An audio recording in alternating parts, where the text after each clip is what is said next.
The biting wind howled like a wounded animal as Katherine James clutched her swollen belly, her breath forming crystalline clouds in the frigid air. The small cabin she had painstakingly prepared for her child's birth now seemed like a flimsy shield against nature's fury, as the blizzard of 1878 ravaged the landscape outside her window. She was alone, terrified, and the baby was coming. Katherine had never imagined she would find herself in such dire circumstances. Just 8 months ago, her life in Philadelphia had been orderly and predictable. The daughter of a respected physician, she had married William Bedford, a businessman with ambitious plans to establish trading posts throughout the Western territories. Their marriage had been one of convenience rather than passion, but Katherine had been content with the stability it offered. When William announced they would be relocating to New Mexico territory, Katherine had been apprehensive but determined to make the best of it. The journey west had been arduous, but the promise of a new beginning kept her spirits buoyed. Then came the devastating news of William's death, ambushed by bandits while traveling between settlements. Katherine, 5 months pregnant and grieving, found herself stranded in the small settlement of Abiquiu, New Mexico. The townspeople had been kind, offering what support they could, but Katherine maintained a polite distance. Pride prevented her from accepting charity, and she used what little money remained to purchase a modest cabin on the outskirts of town. She had planned meticulously for the birth, arranging for the midwife to stay with her as her time drew near. But the blizzard had changed everything. 3 days earlier, as the first snowflakes began to fall, Katherine had sent word to Mrs. Gutierrez, the midwife. The woman had promised to arrive the following morning, but as the hours passed and the storm intensified, Katherine realized no one would be coming to her aid. Now, as another contraction seized her, Katherine gripped the edge of the table and tried to remember her father's teachings. Though he had never allowed her to assist with births, she had overheard enough to understand the basics. But knowing what should happen and managing alone were entirely different matters. The pain subsided momentarily, and Katherine stumbled toward the bed she had prepared. Clean linens, a basin of water, and the few medical supplies she had managed to procure were arranged nearby. She had been foolish to think this would be enough. Outside, the wind shrieked and rattled the shutters. Katherine closed her eyes, silently praying for the storm to abate, for anyone to find their way to her door. Miles away, Isaac Drake pulled his hat lower against the biting wind. He had been a fool to attempt the journey from Santa Fe to Abiquiu in such weather, but the telegram from his brother had been urgent.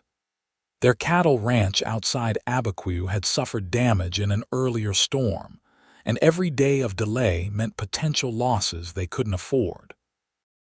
Isaac had been riding the range since he was 16. Now at 32, he considered himself seasoned against most hardships the frontier could throw at a man. But this blizzard tested even his considerable experience. The trail, normally a 2-day ride, had already consumed 3, and he was still hours from home. His horse, a sturdy buckskin gelding named Samson, plodded doggedly through snow that reached his fetlocks. The animal's ears flicked back periodically, sensing his rider's tension. "Just a bit further, old boy," Isaac murmured, though he knew they couldn't continue much longer. The daylight was fading rapidly, and traveling after dark in these conditions would be suicide. As if in answer to his unspoken concern, a faint glow appeared in the distance.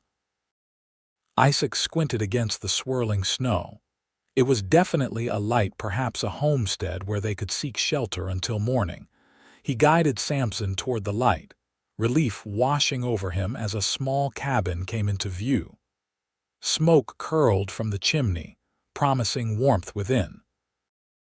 Isaac approached cautiously, aware that frontier hospitality sometimes came with conditions. As he drew closer, a sound carried on the wind a cry of pain that made the hair on the back of his neck stand up. It was unmistakably a woman's voice. Isaac dismounted quickly, tethering Samson to the porch railing. He pounded on the door. "Hello, anyone there? You need help?" The only response was another anguished cry. Without hesitation, Isaac tried the door. Finding it unlocked, he pushed it open and stepped into the warmth of the cabin. The scene before him momentarily froze him in place.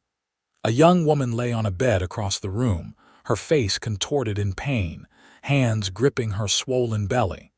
The floor beneath her was wet, and even from the doorway, Isaac could see the dark stain of blood on the bedsheets.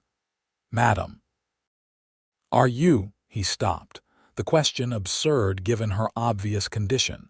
Catherine's eyes flew open at the intrusion. Through a haze of pain, she registered the tall figure of a man dusted with snow, his expression a mixture of shock and concern. "Please," she gasped as another contraction seized her. "The baby, it's coming, I need help." Isaac removed his hat, snow falling to the floor as he ran a hand through his dark hair. "I'll ride for the doctor." "No," Catherine cried out. "No time, storm's too bad." "Please," her words dissolved into a groan of pain. Isaac had helped birth calves and foals, but never a human child. Yet the woman's desperate plea and the isolation imposed by the blizzard left no alternatives. With a deep breath, he closed the door against the howling wind and approached the bed. "What's your name, madam?" he asked, removing his heavy coat. Katherine James," she managed between labored breaths. "I'm Isaac Drake. I've got some experience with livestock births," but he hesitated. "That's more than I have," Catherine said, attempting a smile that quickly turned to a grimace. "My father was a doctor, but I never owe." She broke off as another contraction hit. Isaac rolled up his sleeves and moved to wash his hands in the basin she had prepared. "Tell me what to do, Mrs. James. Between the two of us, we'll figure this out." For the next hour, Isaac followed Catherine's instructions, which were fragments of remembered conversations and bits of medical knowledge passed down from her father. The contractions came faster and stronger, and Catherine's strength was clearly waning. "I can see the head," Isaac announced, his voice steadier than he felt. "You need to push now, Catherine." With a primal cry, Catherine bore down. Isaac's large hands, more accustomed to breaking horses than delivering babies, supported the emerging head with surprising gentleness. "One more," he encouraged. "One more push." Catherine summoned her remaining strength, and moments later, a tiny, slippery form slid into Isaac's waiting hands. There was a terrible moment of silence, and then the cabin filled with the indignant wail of a newborn. "It's a boy," Isaac said, his voice thick with emotion. "A healthy-looking boy." Catherine collapsed back against the pillows, tears streaming down her face as Isaac carefully placed the squalling infant on her chest. He found a clean cloth and gently wiped the baby's face while Catherine marveled at the tiny features. "Thank you," she whispered, looking up at Isaac with gratitude that transcended words. Isaac nodded, suddenly self-conscious. "There's still the afterbirth," he said, remembering the process from his experiences with livestock.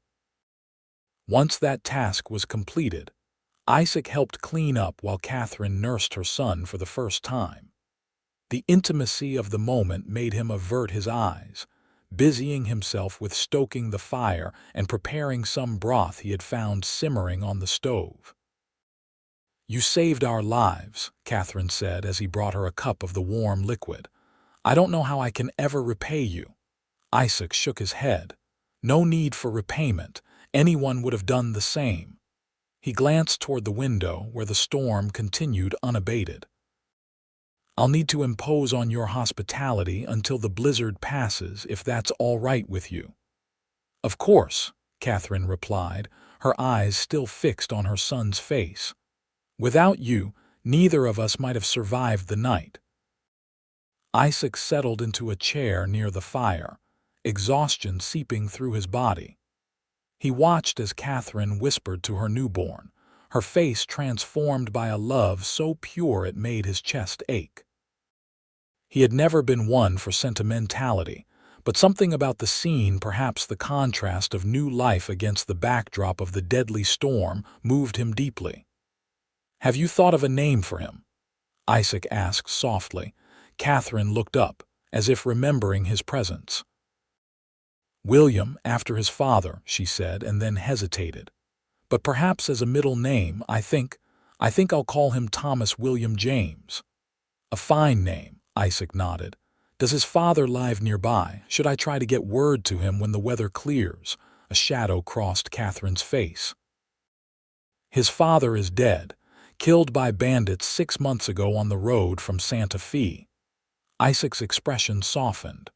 "I'm sorry, Mrs. James. That's a heavy burden to bear alone." "Katherine, please," she corrected him. "After what we've been through, formality seems unnecessary." A faint smile touched her lips. "And I'm not alone anymore. I have Thomas now." Isaac nodded, understanding the fierce protectiveness that had already taken root in her heart. He had seen it countless times in the animal kingdom, the instinctive bond between mother and offspring. "Well, Katherine, if you don't mind, I think I'll try to get some rest," Isaac said, stretching his long frame in the chair. "Dawn will be here before we know it, and we should both try to sleep while the little one allows it." Katherine nodded gratefully, her eyelids already drooping. "There are blankets in the chest by the wall. Please make yourself comfortable." Isaac retrieved a blanket and settled back into the chair, watching as both mother and child drifted into slumber. Outside, the blizzard continued its assault, but within the cabin's walls, a fragile peace had been established, a temporary sanctuary for 3 souls brought together by circumstance. The storm raged for 2 more days, effectively trapping Isaac at Katherine's cabin. During that time, he proved himself invaluable, chopping firewood, preparing meals, and even helping with the infant when Katherine needed rest. Despite the awkwardness of their situation, a tentative friendship began to form. On the morning of the 3rd day, Isaac opened the door to find the world transformed. The blizzard had passed, leaving behind a pristine landscape of untouched white. The sky was a clear, crisp blue, and the sun glinted off the snow with blinding brilliance.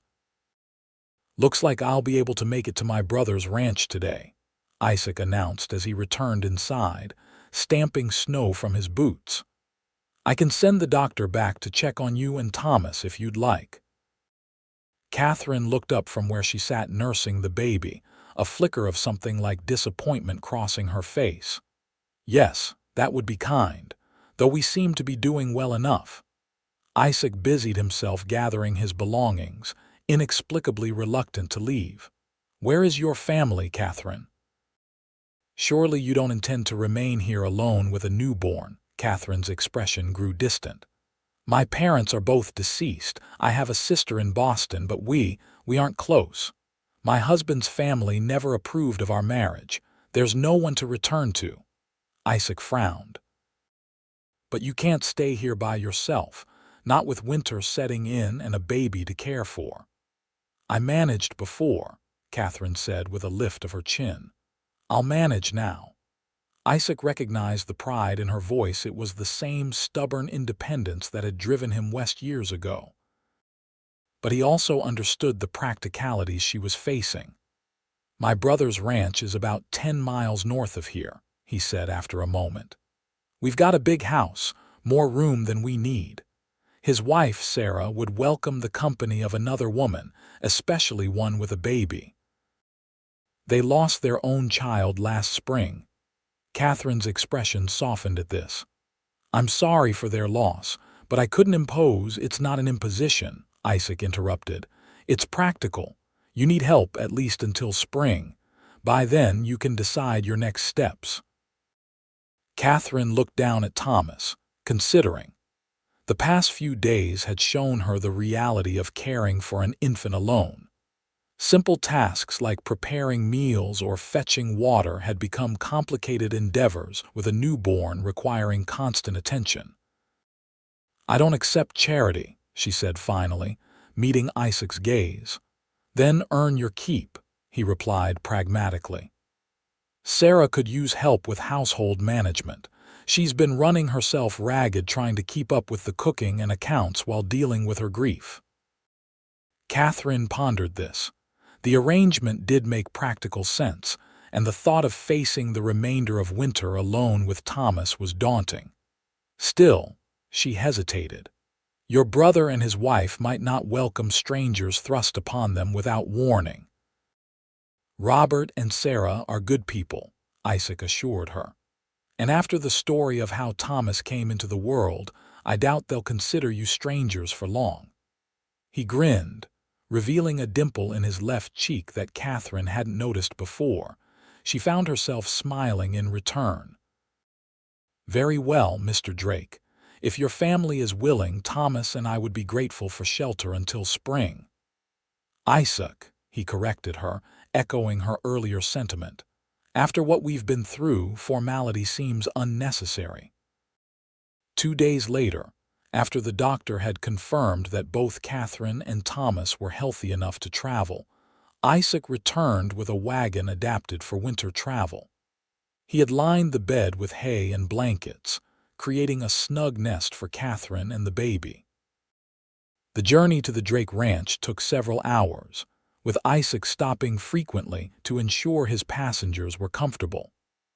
Katherine was struck by his consideration. This man, who had delivered her child with steady hands, now fussed over her comfort with almost comical concern.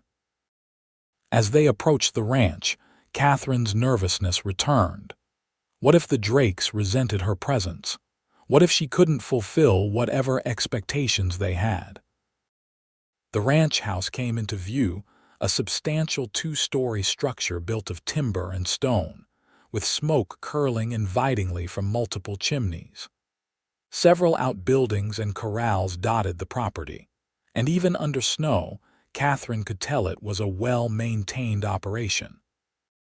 A woman emerged from the house as the wagon approached. She was perhaps a few years older than Katherine, with light brown hair tucked beneath a woolen cap. She waved enthusiastically as Isaac drew the horses to a halt. "You must be Katherine," she called, hurrying to the wagon. "I'm Sarah Drake." Isaac told us everything. "Oh, and this must be little Thomas." Her eyes shone as she peeked at the bundle in Katherine's arms. Katherine felt herself relax slightly at the genuine warmth in Sarah's greeting. "Thank you for opening your home to us, Mrs. Drake." "Sarah, please." "And it's we who should thank you. It's been too quiet around here." She cast a quick, sad glance toward Isaac before brightening again. "Come inside where it's warm. Robert's just finishing up in the barn, but he'll be along shortly." Isaac helped Katherine down from the wagon, his hands strong and sure at her waist. For a moment, they stood close enough that Katherine could see the gold flecks in his green eyes, could feel the warmth of his breath in the cold air.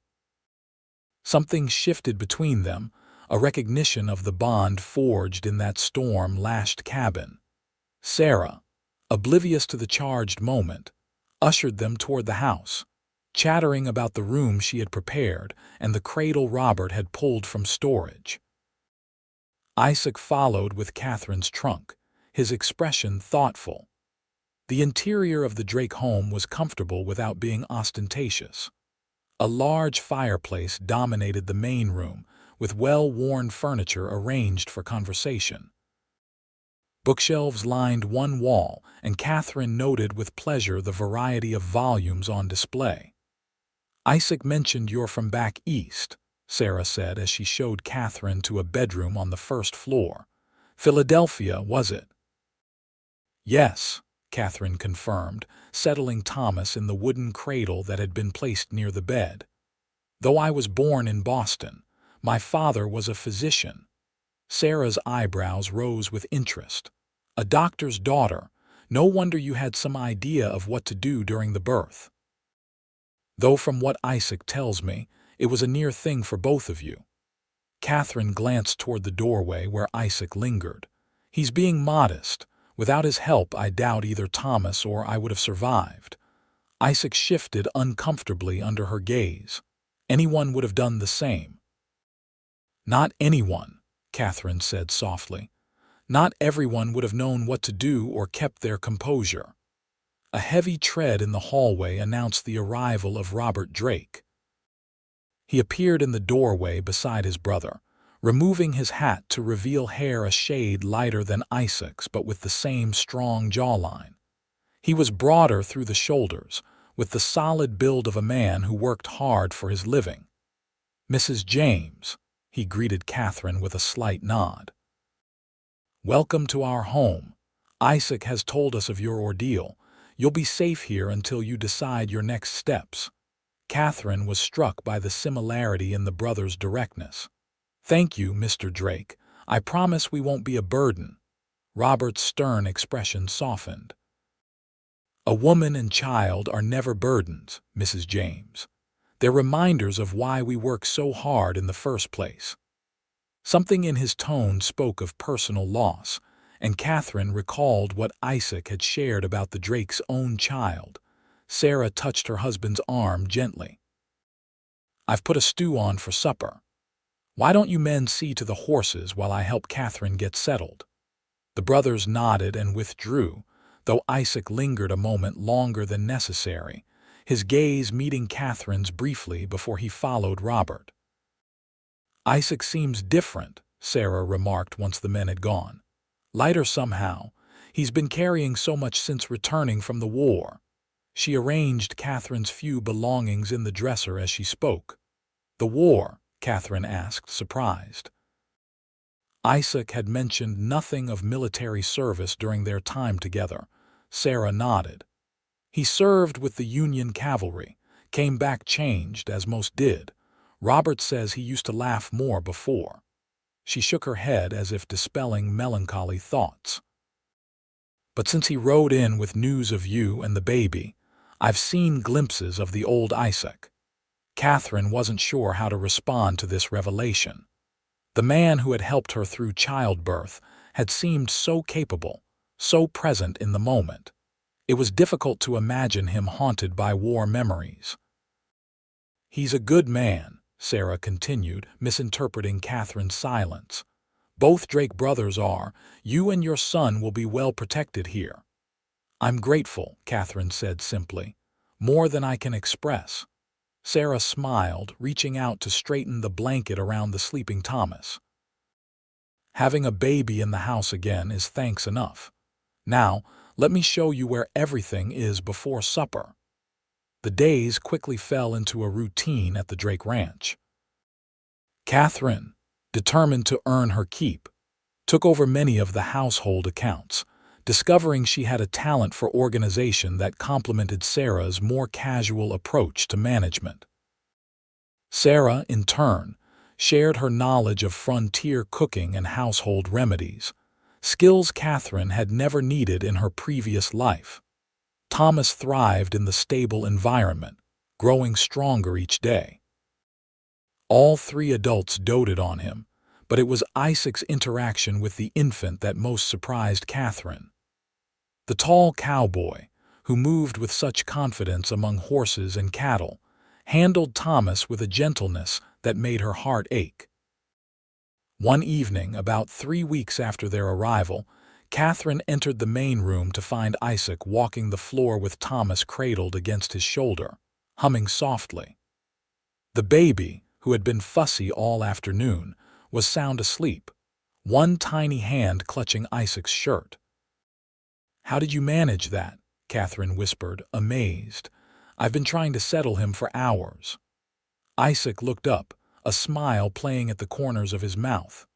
Horse whisperer, baby whisperer, not much difference. They both respond to a calm voice and steady heartbeat. His teasing tone belied the tenderness of the scene. Katherine moved closer, drawn by the peaceful expression on her son's face. "You're good with him." "He's easy to be good with," Isaac replied, looking down at Thomas with undisguised affection. "Got a strong spirit, this one, like his mother." The compliment warmed Katherine unexpectedly. "Sometimes I wonder if I'm doing right by him, bringing him to such a harsh land." Isaac's gaze lifted to meet hers. "This land is only as harsh as the people who inhabit it." Thomas will grow up knowing the value of hard work and self-reliance, but he'll also know community and helping hands when they're needed. That's not a bad legacy. Katherine considered his words. "You sound like you love it here." "I do," Isaac admitted. "It gets into your blood, this country. The openness, the challenges, the beauty of it even in its harshness." He shifted Thomas gently in his arms. "Before the war, I never thought I'd settle anywhere, was always restless, looking for the next adventure. But after what I saw back east, the open spaces out here became a kind of healing." It was the first time he had voluntarily mentioned his military service. Katherine waited, sensing there was more he wanted to say. "I was at Gettysburg," he continued quietly, his eyes distant. "Saw things no man should have to see, did things." He trailed off, shaking his head. "Coming west was a way to start fresh, I suppose. Robert had already established the ranch. He wrote saying he needed help and I needed somewhere to be useful again." "And are you useful?" Katherine asked gently. Isaac looked down at Thomas, a smile touching his lips. "Some days more than others." He transferred the sleeping baby carefully to Katherine's arms. "He should sleep for a while now. You might want to get some rest yourself." As their arms brushed during the exchange, Katherine felt a jolt of awareness. In the firelight, Isaac's features seemed softer, more open than she had yet seen them. For a moment neither moved, caught in some unspoken current of connection. Then the front door opened, admitting a blast of cold air and Robert's sturdy form. The moment dissolved as Isaac stepped back, nodding a wordless goodnight before moving to confer with his brother about ranch business. Katherine carried Thomas to their room, but sleep eluded her. She found herself replaying the conversation with Isaac, wondering about the parts of his story he had left untold. The war had ended 13 years ago, yet it clearly still shaped the man he had become. And what of her own story? Katherine realized she had shared very little of her past with the Drakes. They knew she was a widow from Philadelphia, but nothing of her marriage or the circumstances that had brought her west. Perhaps it was time to offer some truths of her own.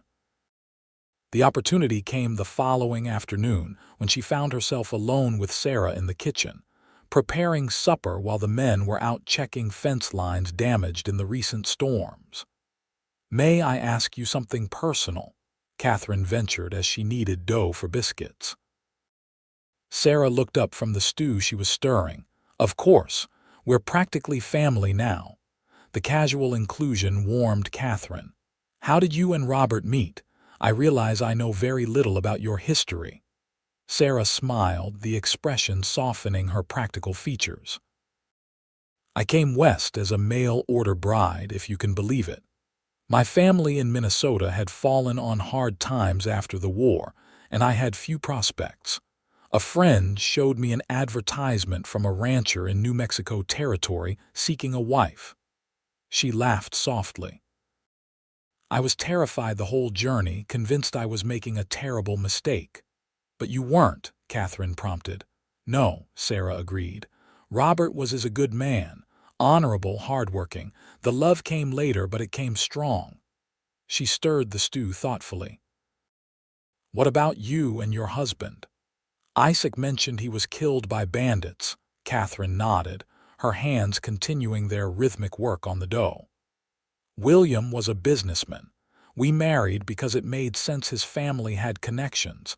My family had respectability but dwindling finances. It was comfortable." She hesitated, wondering how much to reveal. He decided to establish trading posts in the Western Territories. I accompanied him because that's what a wife does, but I didn't share his enthusiasm for the venture. And then he was killed, Sarah said quietly. Yes. Leaving me pregnant and alone in a strange land. Katherine shaped the biscuits with more force than necessary. Sometimes I'm angry with him for bringing me here, for dying and leaving me to face everything alone. Is that terrible of me? Sarah shook her head. It's human. Grief isn't tidy, Katherine. It's messy and contradictory and sometimes ugly. She wiped her hands on her apron. When we lost our daughter, Mary, I was furious with God, with Robert, with myself, anyone I could blame. Katherine set aside the biscuits, moved by the raw honesty in Sarah's voice. Isaac told me you lost a child. I'm so sorry. Sarah's eyes misted. She was just 6 months old. Fever took her so quickly. There was nothing we could do. She took a steadying breath. Having Thomas here, seeing him grow and thrive, it's been a blessing, a reminder that life continues. Katherine impulsively reached out to squeeze Sarah's hand. Thank you for sharing that with me, and for welcoming us so warmly. Sarah returned the pressure before releasing Katherine's hand. You're good for this household, Katherine James. And if I'm not mistaken, you might be especially good for a certain tall, brooding cowboy who's been smiling more these past weeks than I've seen in years. Katherine felt heat rise to her cheeks. Isaac and I barely know each other. Sarah raised an eyebrow. The man delivered your child during a blizzard. I'd say that creates a bond most folks don't have after years of acquaintance. Katherine couldn't argue with that logic, but she also couldn't quite articulate the complex emotions she felt toward Isaac Drake.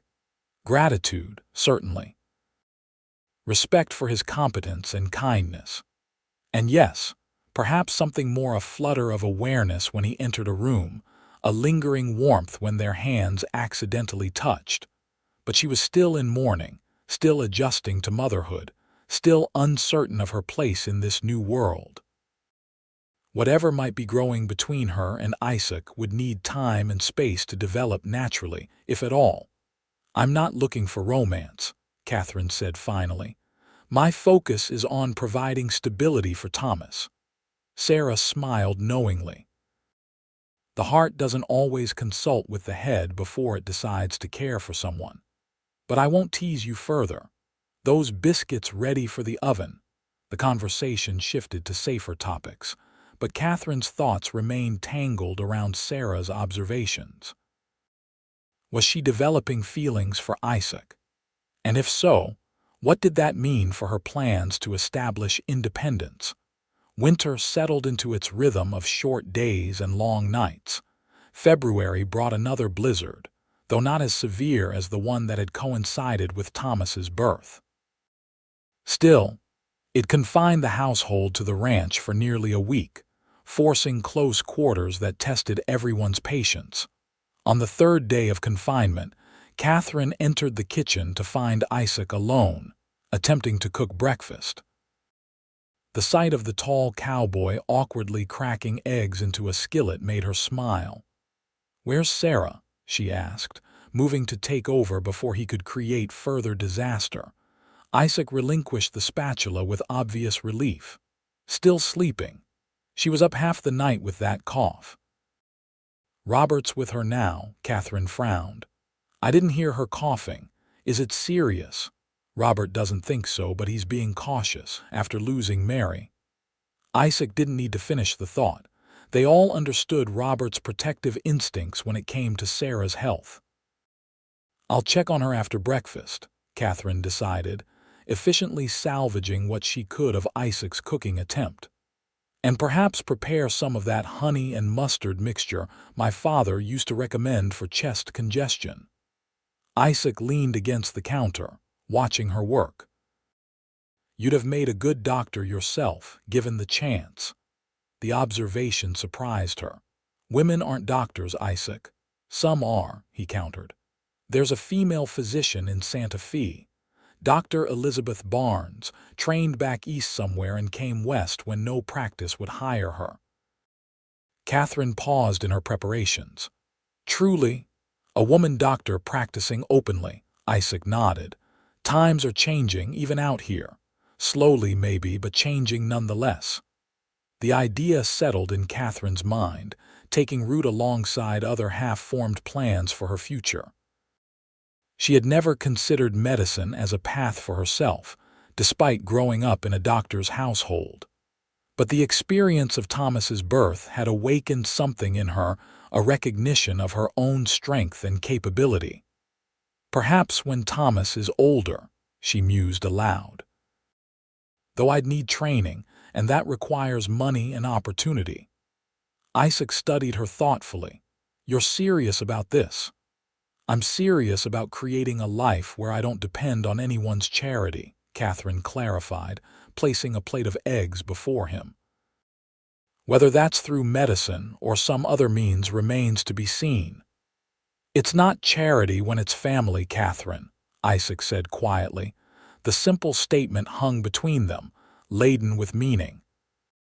In the weeks since coming to the Drake Ranch, Katherine had indeed begun to feel like part of a family unit more so than she had even in her marriage.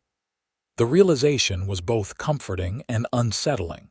Before she could respond, Thomas's cry sounded from the bedroom. Katherine moved to go to him, but Isaac held up a hand. I'll get him. You finish breakfast.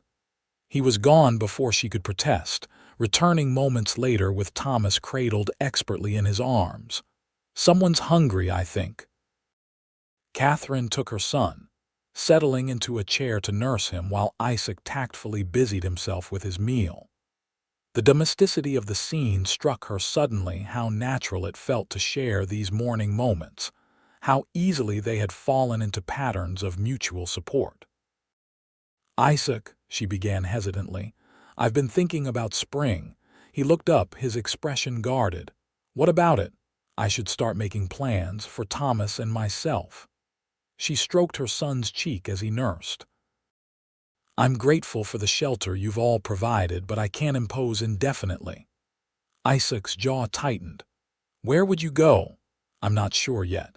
Perhaps back to Abiquiu or to Santa Fe where there might be more opportunities. Katherine kept her eyes on Thomas, finding it easier than meeting Isaac's intense gaze. And what would you do? A woman alone with a child has few options, Katherine, especially in frontier towns. There was no condescension in his tone, only practical concern. I have my education.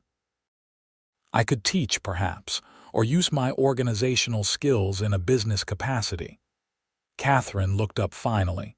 I won't be dependent forever, Isaac. He set down his fork with deliberate care. No one thinks you will be, but there's no rush to leave either. At least consider staying through summer.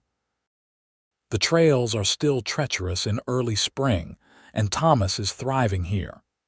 There was something in his voice, a plea beneath the practical reasoning that made Katherine pause.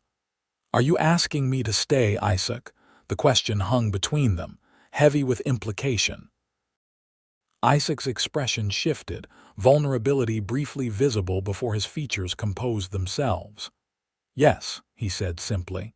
I'm asking you to stay. For Thomas's sake, for Sarah's, and for mine. Katherine's breath caught at the quiet admission. Isaac, whatever she might have said, was interrupted by Robert's appearance in the doorway, his expression tense. Sarah's fever is rising. Katherine, would you sit with her while I fetch more firewood? She's asking for you. Katherine rose immediately, handing Thomas to Isaac. Of course. I'll prepare that chest remedy as well. As she hurried to Sarah's bedside, Katherine was aware that something significant had shifted between her and Isaac. His request for her to stay and the reasons behind it would need to be addressed. But for now, Sarah's health took precedence. The next few days were consumed with caring for Sarah, whose illness progressed from a simple cough to a concerning fever. Katherine fell into the role of nurse naturally, applying the medical knowledge she had absorbed from her father over the years. Isaac and Robert divided the ranch duties between them, with Isaac often taking Thomas when Katherine needed to focus her attention on Sarah. The arrangement highlighted once again how seamlessly they had begun to function as a unit, each person filling roles as needed without discussion or complaint. By the 5th day, Sarah's fever broke, and the household breathed a collective sigh of relief. That evening, as Robert sat vigil by his sleeping wife, Katherine joined Isaac on the front porch. Despite the lingering cold, the night was clear, the sky a tapestry of stars unlike anything Katherine had seen in Philadelphia. "Thank you for your help with Sarah," Isaac said after they had stood in companionable silence for several minutes. Robert was beside himself with worry. "I'm just glad she's improving," Katherine replied. "It reminded me of my father's practice, the constant vigilance, the small victories when treatments worked." Isaac glanced at her profile, illuminated by the soft light spilling from the house. "You'd be good at it, you know, being a healer. You have the right instincts." Katherine smiled at the unexpected compliment.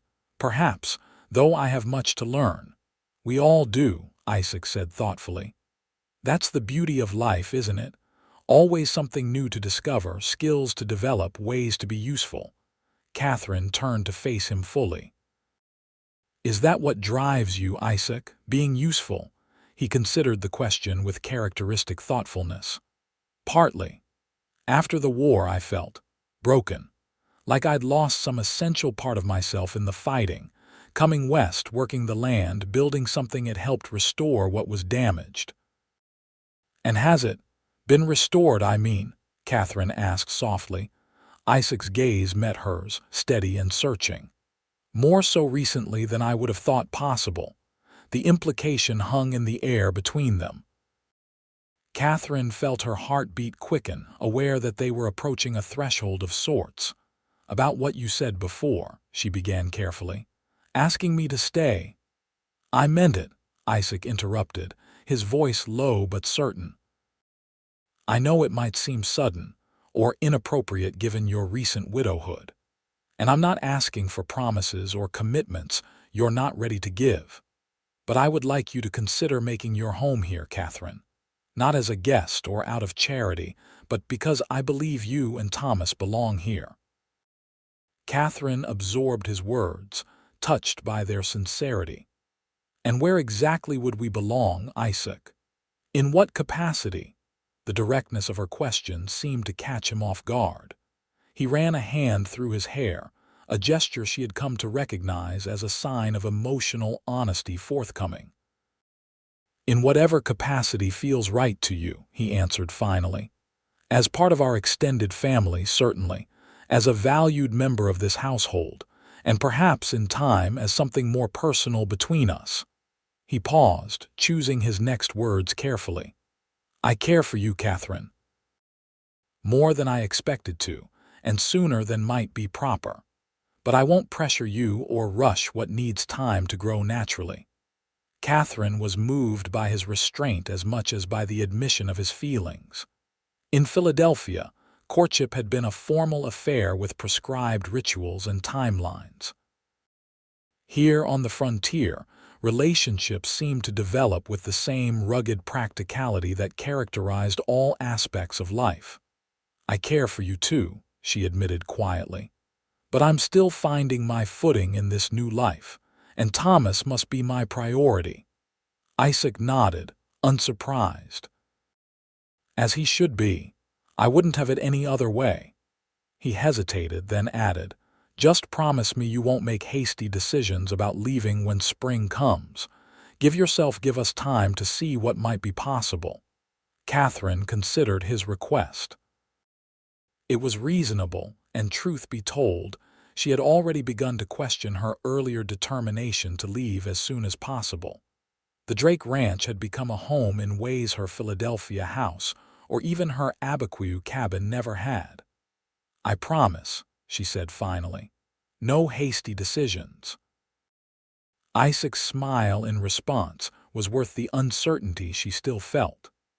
They stood together a while longer, watching the stars and sharing the comfortable silence of two people who had begun to understand each other at a fundamental level.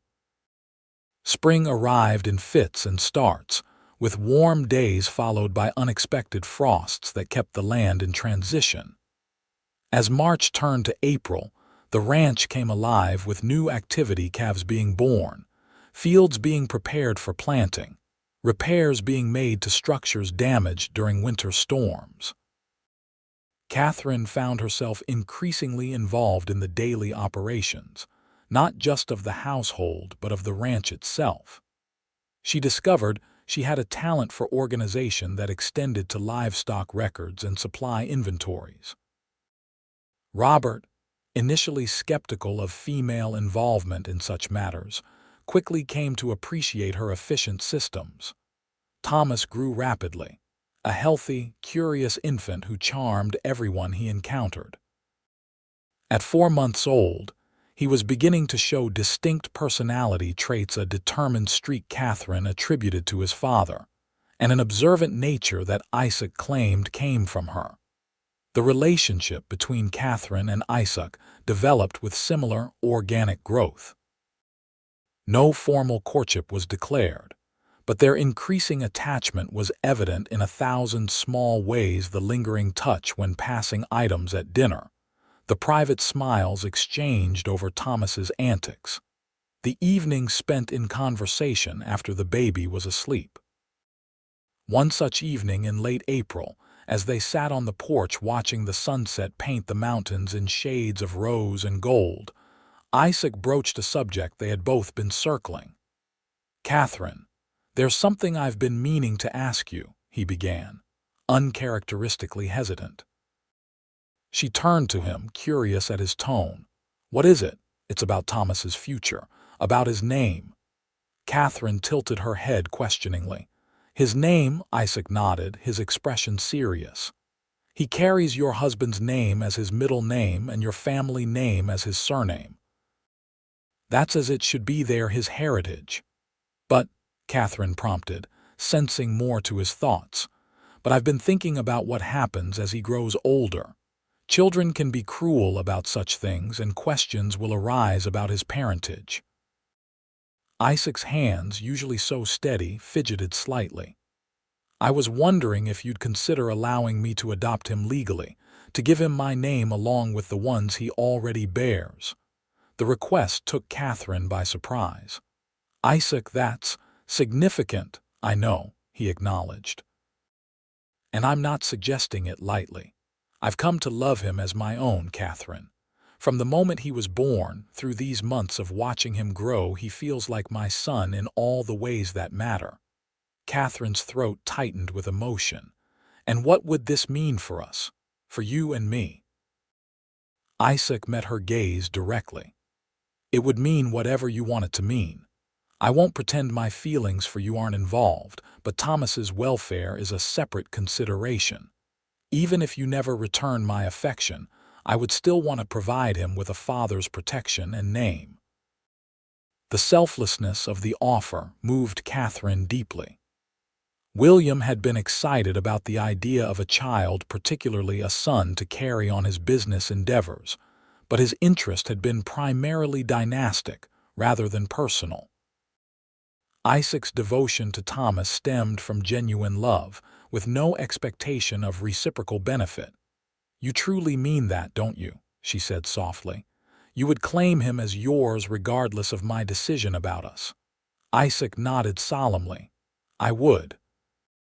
Though I won't deny hoping that the three of us might become a family in every sense of the word." Katherine's heart raced at the implied proposal. "Are you asking me to marry you, Isaac Drake?" A smile tugged at the corner of his mouth. "Not quite yet. I'm asking if you might consider it when you're ready. If you'd allow me to court you properly, with marriage as the understood intention." The formal request, delivered in his straightforward manner, was so perfectly in character that Katherine couldn't help but smile. And how does one court properly on a cattle ranch in New Mexico territory? Isaac's expression lightened at her teasing tone. I admit I'm not entirely sure. It's been some time since I paid attention to such matters, but I'm willing to learn if you're willing to teach me. Katherine considered him thoughtfully. Over the past months, she had come to know Isaac Drake as a man of integrity, compassion, and quiet strength. He had seen her at her most vulnerable and treated her with unfailing respect. He had opened his home and heart to her and Thomas, without expectation of return. Most importantly, he had never once suggested that her dreams of independence or education were incompatible with a life shared with him. Unlike William, who had expected his wife to conform to his plans, Isaac seemed to value Katherine's aspirations as worthy in their own right. I think, she said carefully, that I would be open to such an arrangement. A proper courtship, with the understanding that we are both free to determine its pace and outcome. The joy that spread across Isaac's face at her words made something warm unfurl in Katherine's chest. He reached for her hand, raising it to his lips in a gesture more meaningful than any passionate embrace could have been. Thank you, he said simply, for considering a future that includes me. Katherine turned her palm to clasp his hand. Thank you for showing me that such a future might be possible. They sat together as twilight deepened into night, their joined hands a physical embodiment of the connection forming between them, tentative still, but growing stronger with each passing day. May brought with it the full bloom of spring on the high desert plateau. Wildflowers dotted the landscape in unexpected bursts of color, and the air carried the scent of new growth and possibility. On the Drake Ranch, preparations for summer were well underway, with cattle being moved to higher pastures and garden plots yielding their first tender vegetables. Katherine had settled into a rhythm that balanced caring for Thomas with contributing to ranch operations. Her organizational systems had streamlined many aspects of the business, freeing Robert to focus on the physical aspects of ranching while Sarah, fully recovered from her winter illness, managed the household with renewed vigor. Isaac had been true to his word about courtship, finding small ways to demonstrate his affection within the constraints of their busy lives. Wildflower bouquets appeared on Katherine's windowsill. A rocking chair mysteriously materialized on the porch, perfectly sized for nursing Thomas while watching the sunset. Books of poetry and medicine were procured from the mercantile in town during supply runs. For Katherine, whose first marriage had been based more on practicality than romance, these gestures held a sweetness she had never expected to experience.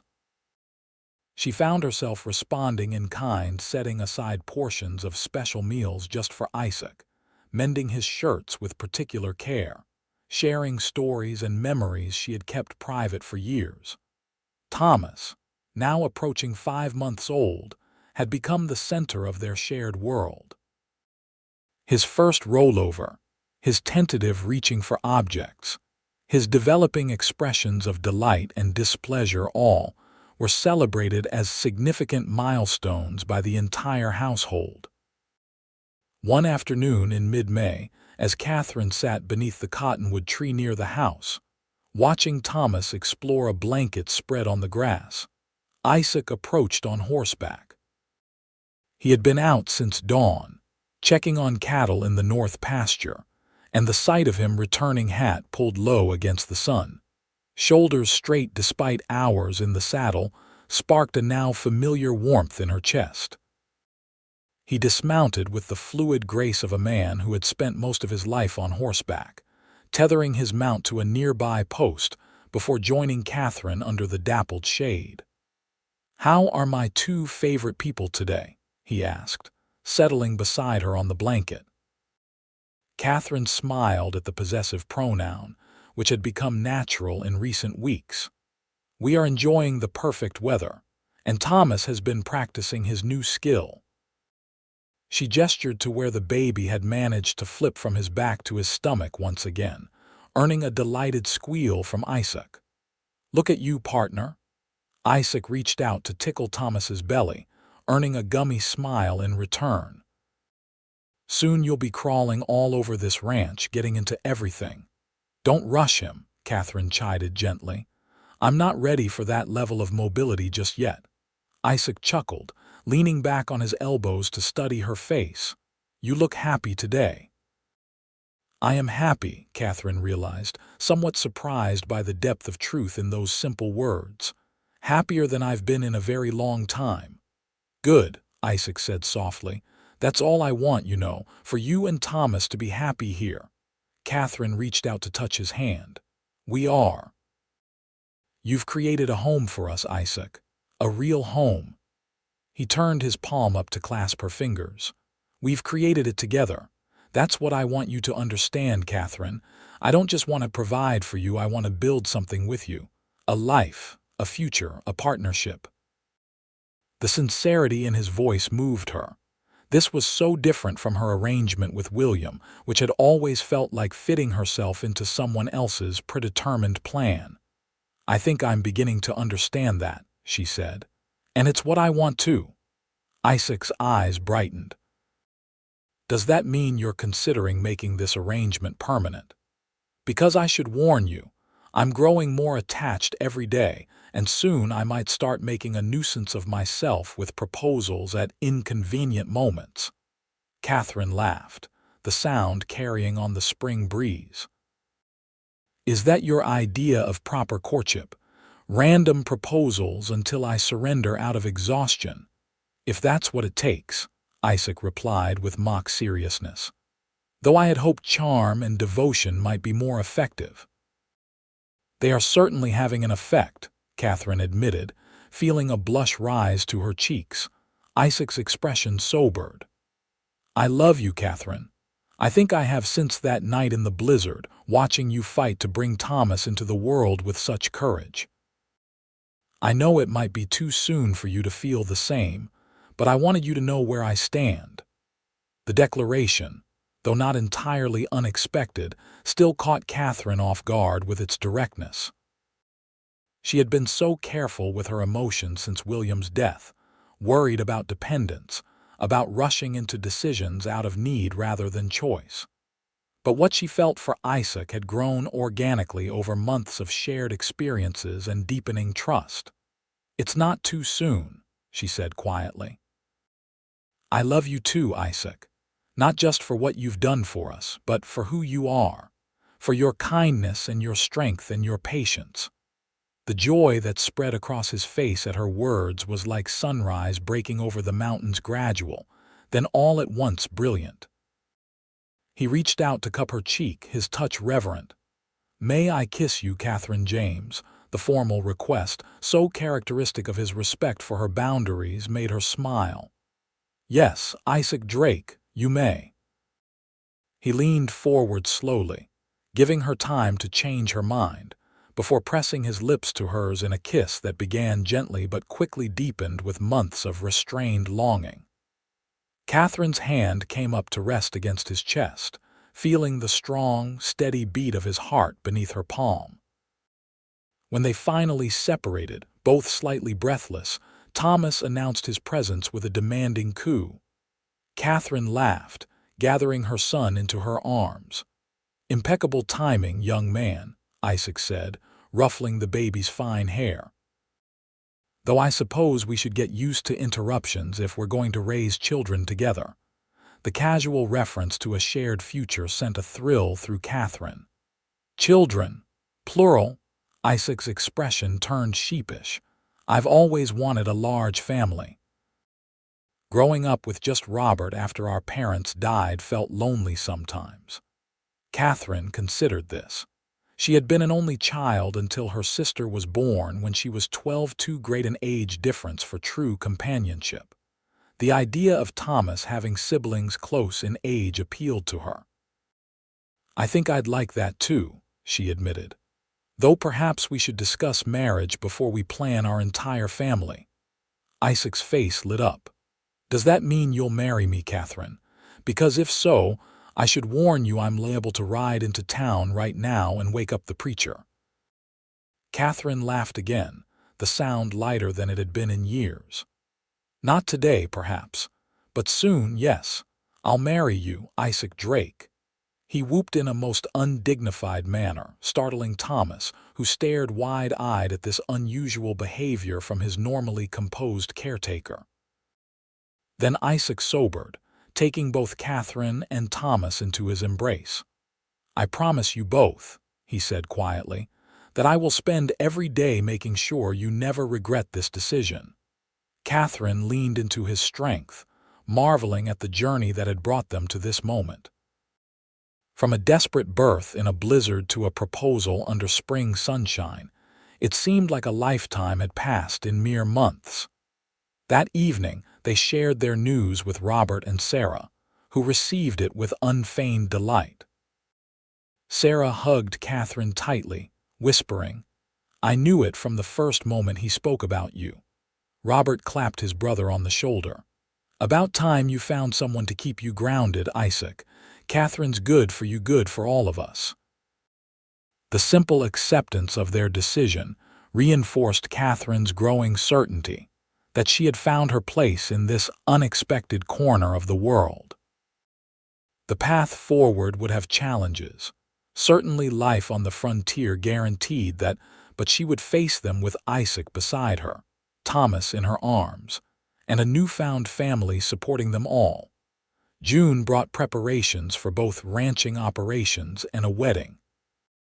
Katherine, despite her practical nature, found herself caught up in the excitement of planning a celebration that would mark her transition from widow to wife, from guest to permanent family member.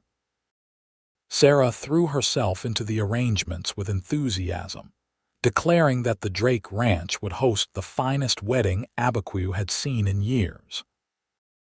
Robert, though less openly demonstrative than his wife, expressed his approval through practical means, commissioning a carpenter to build a larger bed for the room that would now officially belong to Katherine and Isaac, expanding the corral to accommodate Katherine's growing interest in horseback riding.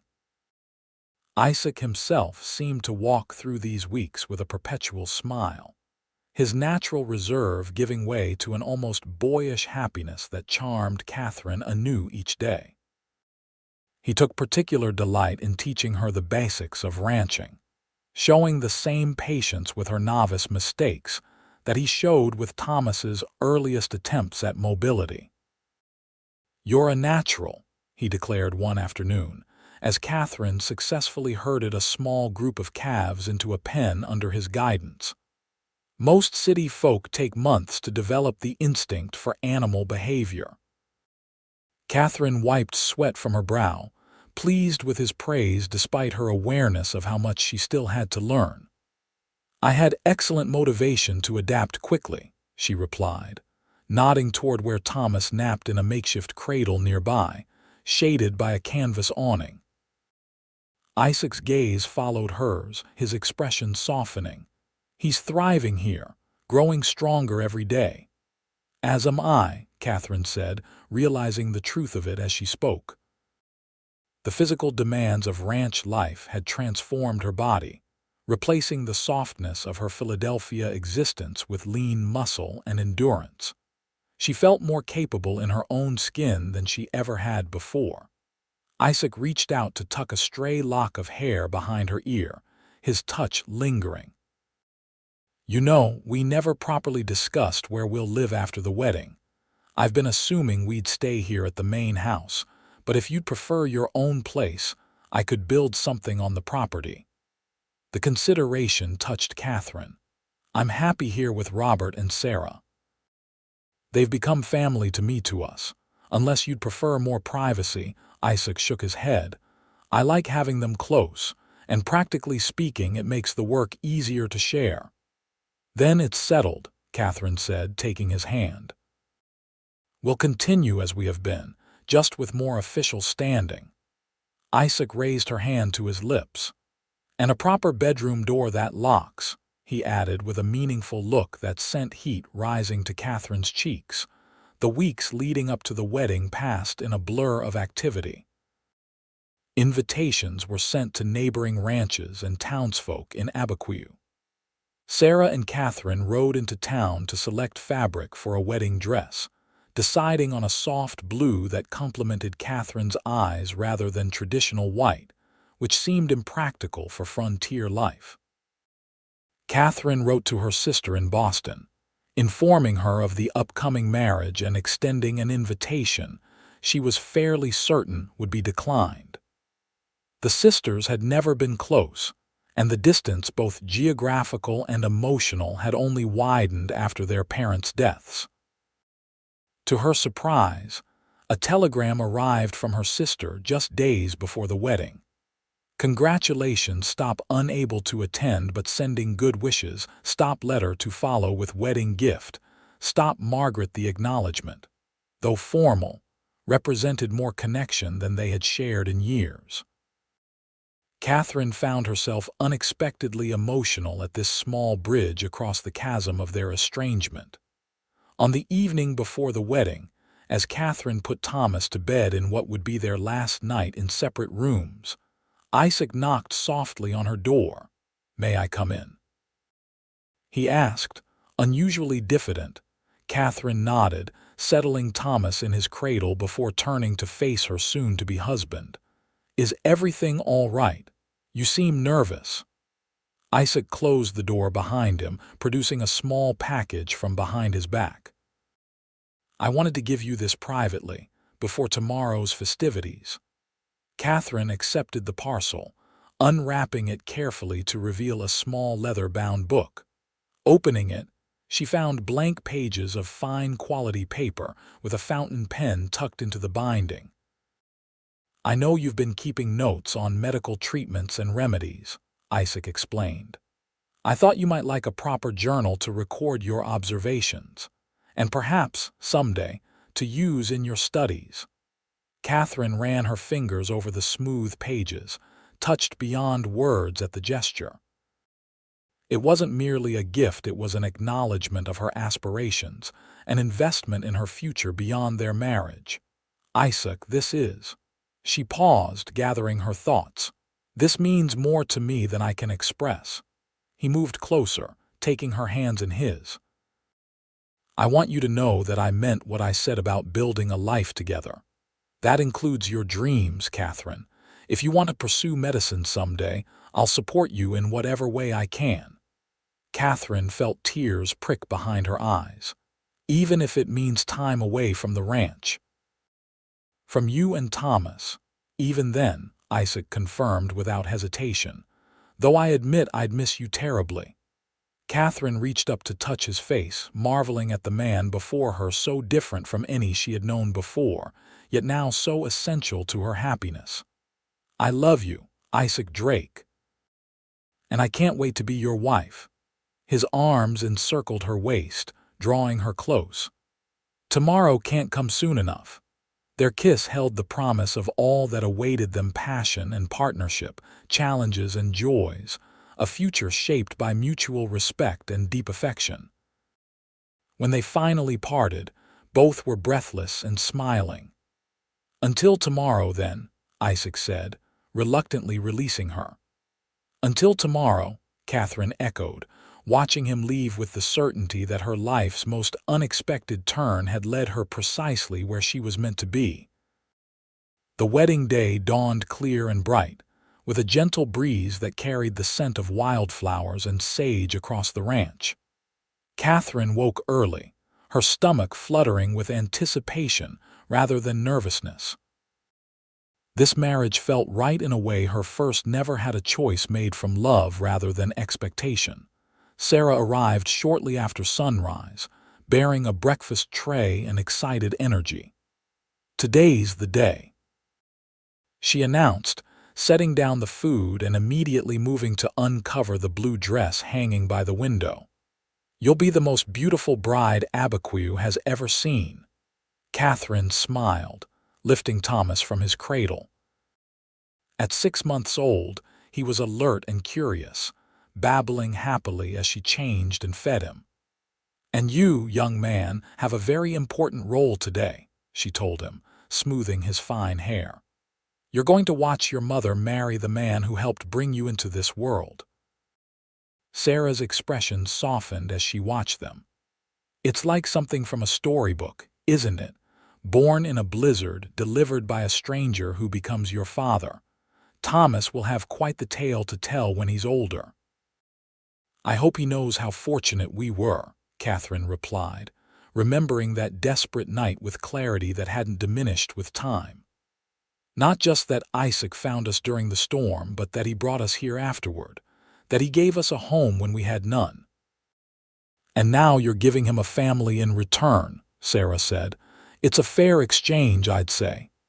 The morning passed in preparation. Katherine bathed with scented water Sarah had prepared. Her hair was arranged in an elegant twist with wildflowers woven through the strands. And finally, the blue dress was carefully buttoned and smoothed. When Katherine looked in the mirror, she hardly recognized herself. The woman who gazed back at her bore little resemblance to the frightened widow who had arrived at the Drake Ranch in the dead of winter. This woman stood tall, her eyes clear and confident, her skin touched with color from days working alongside Isaac in the spring sunshine. "You look magnificent," Sarah declared, her eyes suspiciously bright. "Isaac won't know what hit him." A knock at the door preceded Robert's voice.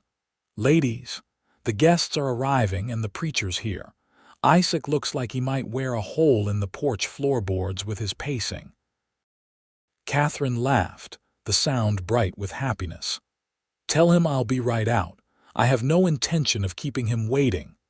Robert had offered to walk Katherine down the makeshift aisle they had created in the ranch yard, but she had gently declined. "I'd like to walk to Isaac on my own with Thomas in my arms," she had explained, "to symbolize that we're choosing to join him, to create this family together." Now, as she stepped onto the porch with Thomas balanced on her hip, Katherine felt a momentary hush fall over the gathered guests.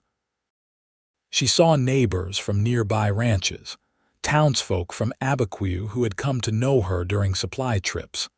Hands who worked the Drake property all turned to watch her descent from the house. But Katherine had eyes only for Isaac, who stood waiting beneath an arch fashioned from spring branches and decorated with wildflowers. He wore his best shirt and a new vest, his hair neatly combed, but it was his expression that caught her breath, a look of such absolute joy and wonder that it seemed to illuminate him from within. She walked toward him steadily, Thomas babbling contentedly in her arms, each step bringing her closer to the future she had never imagined but now couldn't envision any other way. When she reached Isaac, he extended his hands, one to take hers, the other to gently touch Thomas's cheek. "You're beautiful," he said quietly, for her ears alone. "Both of you." The ceremony itself was simple but heartfelt. The preacher spoke of commitment and partnership, of building a life together through all seasons. Isaac and Katherine exchanged vows they had written themselves, promises that acknowledged their unusual beginning and looked forward to their shared future. "I, Isaac Drake, take you, Katherine James, as my wife and partner. I promise to love and respect you, to support your dreams alongside my own, to be a father to Thomas and any children we may be blessed with. I will stand beside you through blizzards and sunshine, through hardship and prosperity, for all the days we are granted together." Katherine's voice was clear and steady as she responded.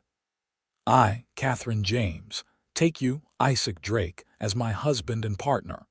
I promise to love and respect you, to build our ranch and our family with equal dedication, to honor the bond that began on the night Thomas entered this world.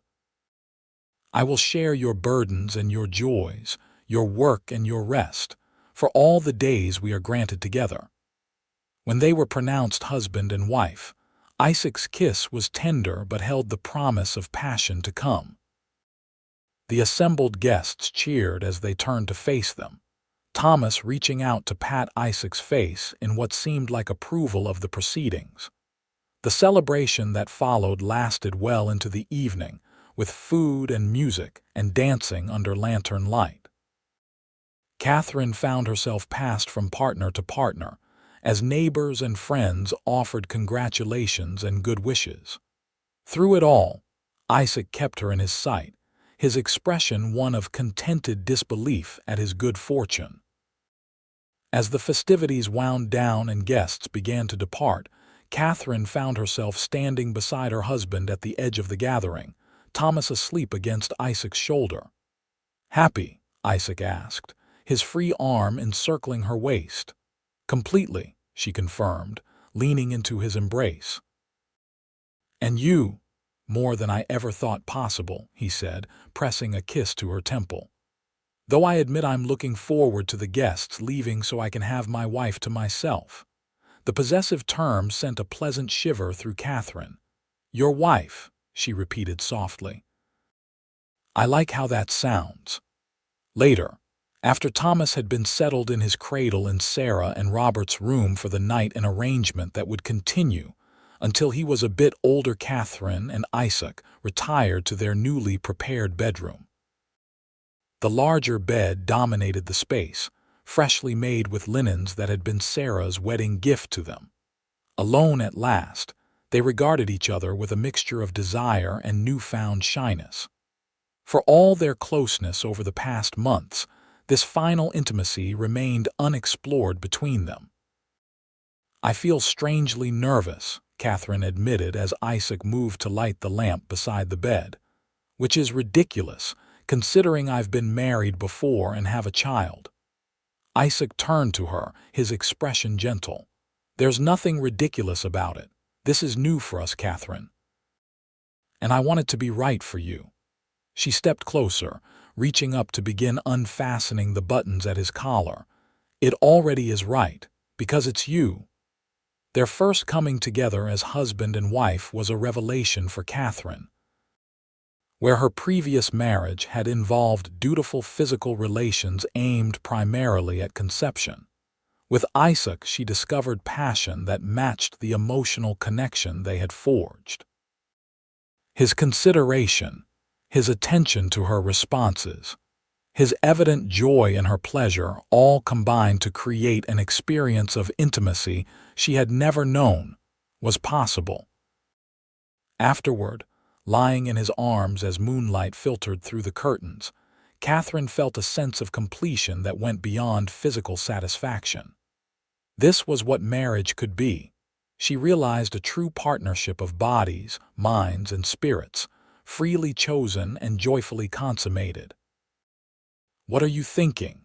Isaac murmured, his fingers tracing lazy patterns on her bare shoulder.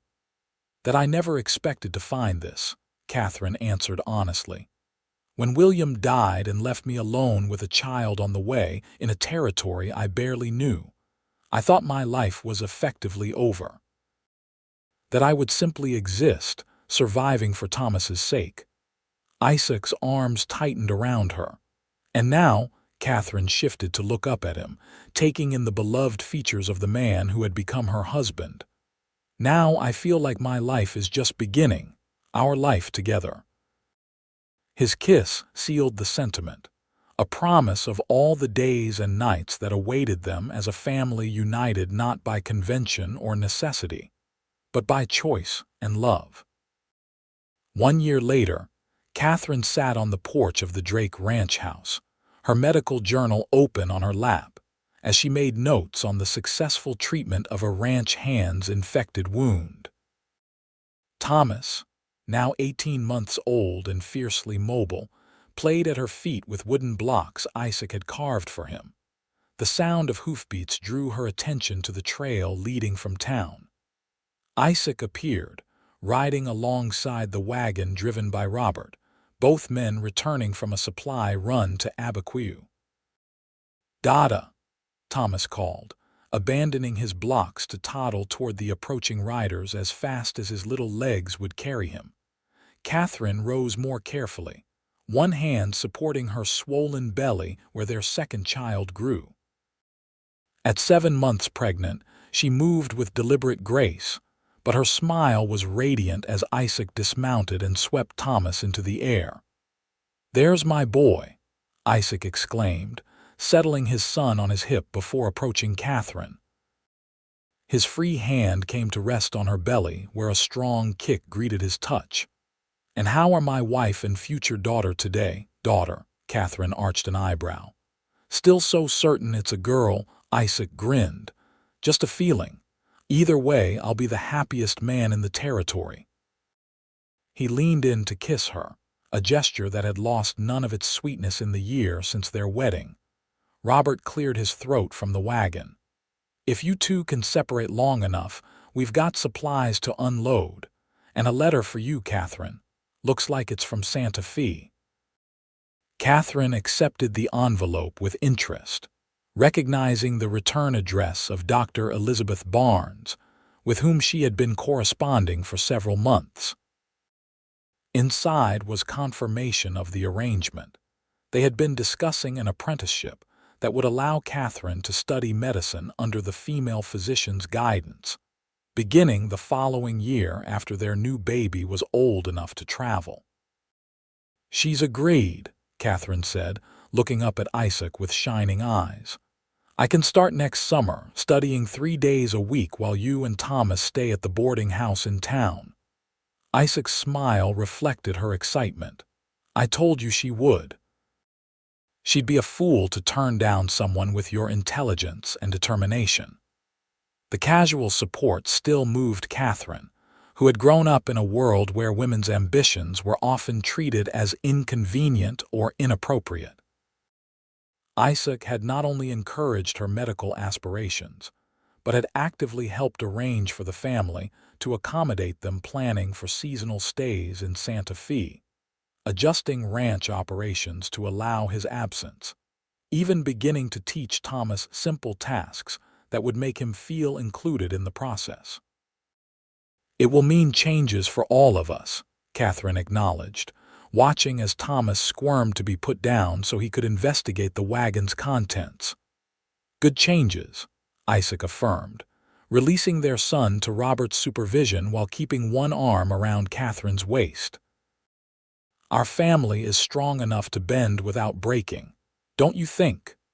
Katherine leaned into his embrace, reflecting on the journey that had brought them to this point. From that desperate night in a blizzard-bound cabin to this moment of settled contentment and future plans, it was a path neither could have predicted, but both now treasured. "More than strong enough," she agreed. "We were forged in a blizzard after all." Isaac laughed, the sound carrying across the ranch yard where Thomas now helped his uncle unload supplies, where Sarah emerged from the house to greet them, where cattle grazed in pastures that stretched toward the mountains. This was home, Katherine thought. Not just the land or the house, but the family they had created together, bound by love, strengthened by shared purpose, open to all the possibilities that lay ahead. As if sensing her thoughts, Isaac placed his hand once more on her belly, where their growing child shifted beneath his touch. "From blizzard to blessing," he murmured. "Who would have thought a snowstorm could lead to all this?" Katherine covered his hand with her own. "I'm beginning to think it wasn't chance at all," she said softly. "That perhaps we were always meant to find each other, to become a family." Isaac's kiss was his answer, tender and certain, promising a future as steady as his love and as boundless as the western sky above them.